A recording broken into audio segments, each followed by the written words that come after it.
I'm Scott MacIntyre. And I'm Christina MacIntyre. Welcome to the Enduring Hope podcast, where we encourage you to trust God in every circumstance.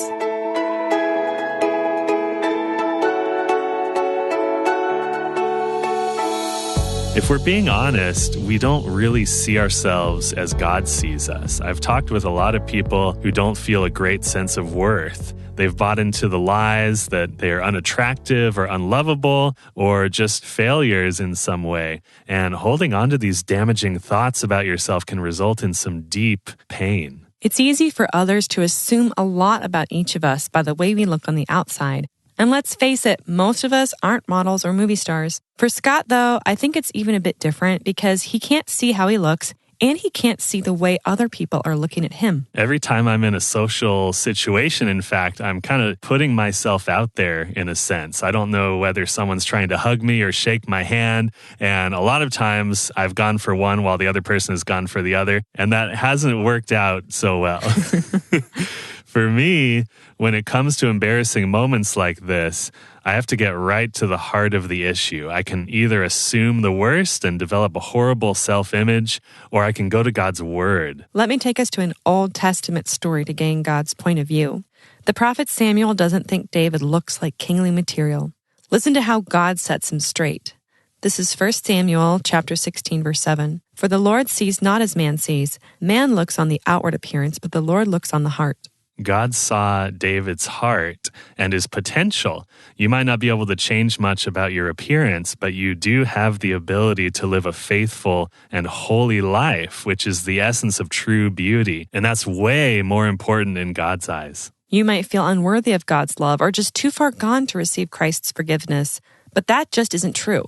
Like I say in my song, look up. But I've been there too, and I believe that God's amazing grace can make a blind man see. In His mercy, God can give you spiritual sight in the midst of the darkest night. Listen to the chorus of Scott's song, Look Up. It's a great response to those negative thoughts and feelings. It's not about what you have or what you've done or who you wish you were. It's not about where you've been or what you've lost or what they say you're worth. No, you'll see the bigger picture.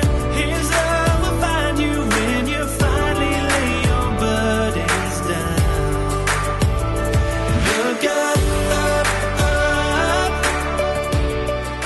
Hebrews chapter 12 paints a vivid picture of what Jesus accomplished for us. It speaks of our own failings, but places the emphasis on the truth that victory is ours through the cross.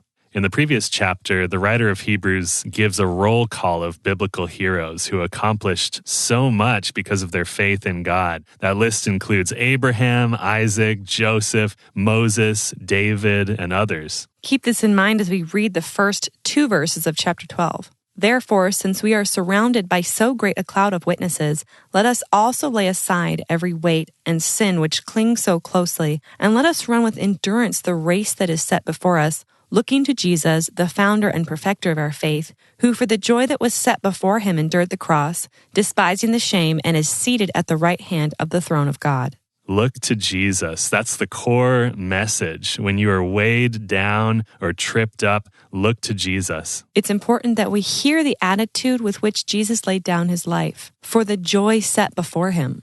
What was it that gave him joy? It was reconciling us to God.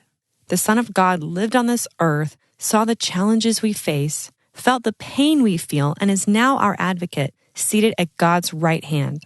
Yeah, picture that. Look up and see Jesus seated at God's right hand, interceding for you and me. So how do you see yourself? And how does God see you?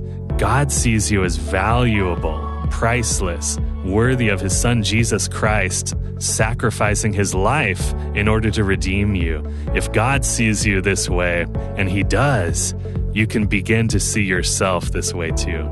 Shouldn't we agree with God, share His view of who we are, and live as those who are precious in God's sight? Today, look up and see yourself as God sees you.